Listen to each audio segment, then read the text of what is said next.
Right guys, what is going on? BusterBarnes here, bringing you yet again another preview, this time of Game Week 12 in Fantasy Premier League. I will be going over how my team did and a little bit of a brief overview of Game Week 11 before letting you guys into the secrets of what I will be doing going into Game Week 12. What I won't be doing, we will see, but I will also be giving you guys 3 fixtures that you can be looking at and trying to analyse in preparation for the next game week on who you may or may not want to bring in. So if you guys do enjoy these previews, please be sure to leave a like, comment down below what you're planning on doing to your team, or if you're not planning on doing anything, let me know if you're using your wildcard, let me know if you're using any other chips as well. I would love to know. Be sure as always to subscribe to the channel for more Fantasy Premier League content, and with that said, let's get into a little bit of a brief overview of how my team did in Game Week 11.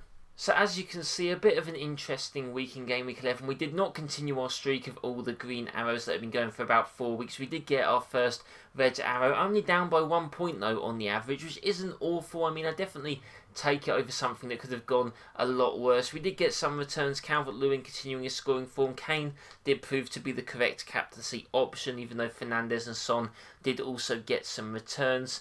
Robertson getting a clean sheet, but you know, some blanks. Chilwell, Lamptey, Johnston proved to be a failure of a transfer basically, and Ziyech picking up that hamstring injury does have some food for thought for what I will be doing going into the next week. I was actually looking into this week and thinking, there was 2 options of what I was going to replace Ziyech with. It was either going to be a straight swap for Pulisic, or it was going to be a swap for Mahrez. Now Lampard did say that Pulisic felt a bit of a niggle after the Leeds game, so that put something into question. However, Mahrez also does have Manchester United away, which is a fixture that can sort of go either way. However, it is maybe a bit risky not having any Man City assets when they're definitely on the rise. But with that said, let's see what I did going into Game Week 12. Let me know what you've done in the comments down below. Okay, so as you can see, Martinez and Grealish both come back into the team now that that Newcastle game is out the way, or, you know, that didn't happen, that will be scheduled in the future at some point. And I did, in fact, go with Pulisic coming in over Hakim Ziyech, and it was mainly down to just the fixture v fixture comparison. Now, Everton are a very tough team, and the game against Chelsea could go either way. Ancelotti, obviously a great manager.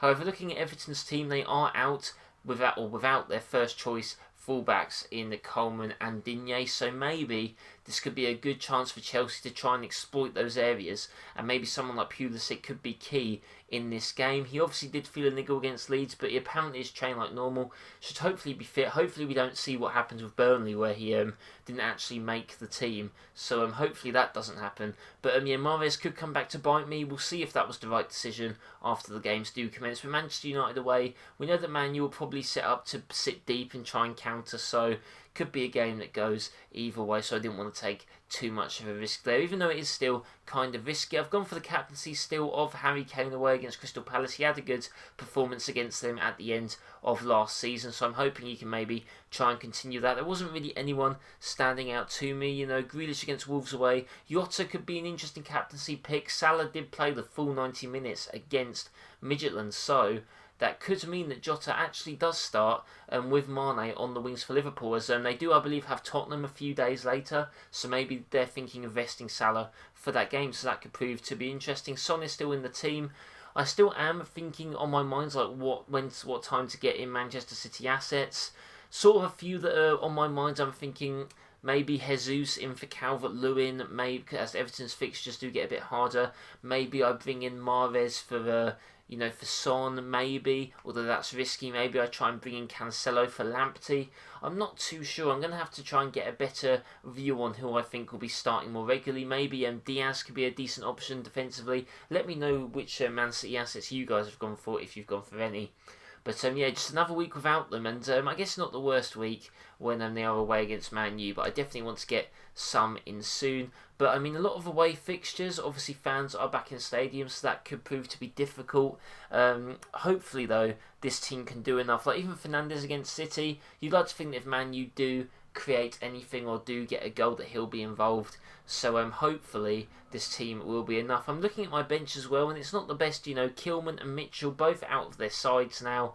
Brewster not really doing returns, so I'm not too sure what I have to think about doing in regards to the bench. Obviously Johnston will have to come out for a cheaper goalkeeper when I do have the time. Hopefully though, for my team at least, Wolves go back to the 3 at the back, but I'm not sure how likely that is. But as you guys know, I do enjoy going through all of the fixtures for this weekend, which does end on Sunday actually, as opposed to Monday usually, and letting you guys into the 3 fixtures that I think you should be focusing on when bringing in your assets. I think you've got to look at Liverpool versus Fulham. Whilst Fulham have maybe looked a bit better recently, I do think that Liverpool are just a much better team. And I think if you've got Jota, if you've got someone like Mane, they could really provide in a game like this. Obviously, the Liverpool defence is still crucial to try and keep in, like Robertson or Alexander-Arnold also back. It'll be nice to see if his form goes back up, as he didn't have the best start to the season, but hopefully that should prove some returns for your Liverpool assets. I would also look at the Spurs game away at Crystal Palace. I do think Crystal Palace again looks good, obviously flattered by the fact that West Brom did get a man sent off. But I do think that Tottenham are just flying at the moment. I think Kane and Sonia still keep hold of them. I think Reguilon is a decent shout at the back as well. Obviously, Mourinho as their manager, you know they're going to keep some clean sheets. It'll be interesting to see if there becomes a trend of who does start on the wing, other side of the wing, as opposed to Son. Maybe they could provide a cheap option. I'm sure we'll hear something like that at the end of the season, or later on in the season. I'm sure there will be a favour. But it's a difficult period for FPL when all of these fixtures in December are clustered together. It's kind of hard to grasp who's going to be starting every game. A lot of players won't, so I think it will be tough. I think if I'm going to focus on another game, I think it is actually going to be Arsenal versus Burnley. Now, a bit of a surprise maybe, Arsenal really have not been that good recently. However, I do think this is the time to bounce back. They've had some tough fixtures. Losing against Wolves and Leicester is disappointing, and obviously they had the games against Liverpool, against Man City, but I think this is the time for them to try and pick themselves up at home to Burnley, a team that, whilst doing a bit better, is still not doing that well in the league.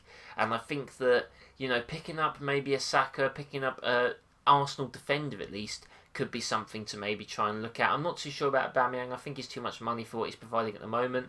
But I wouldn't be sad to see anyone take a punt on an Arsenal player.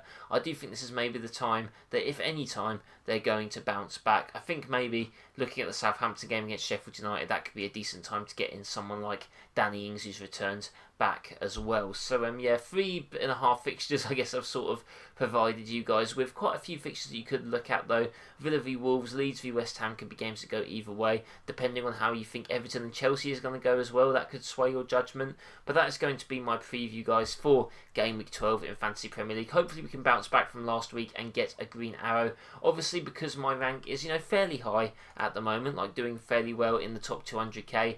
Depending on how my week goes, I can really see a drastic jump or a drastic fall, as I believe I was in about 120k before last week, and I have lost a good 70k on that. So hopefully we can bounce back up there. Let me know, like I said, what you guys are planning on doing for this game week. The first game I believe is later today, so not that long at all to make your changes, guys, but I hope this video has helped. Please be sure to leave a like and subscribe for more Fantasy Premier League content. My review of the game week and recap will be out after it has commenced, so do stay tuned for that. Hope you all have a nice day, and I'll see you next time.